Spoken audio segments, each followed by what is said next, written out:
How to go live on TikTok. To go live on TikTok, you need to meet certain requirements such as age requirement, you must be 16 years or older, and followers requirements. After that, open the TikTok app on your mobile device and make sure you are logged into your TikTok account. Now, on the home screen, tap the plus icon located at the bottom center of the screen to create content.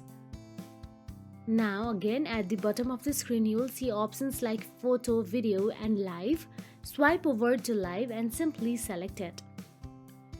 Once you are in the live you will get to see go live button available on your screen and your live stream will start after that. Engage with your audience by responding to comments and interacting with viewers in real time. So that is it.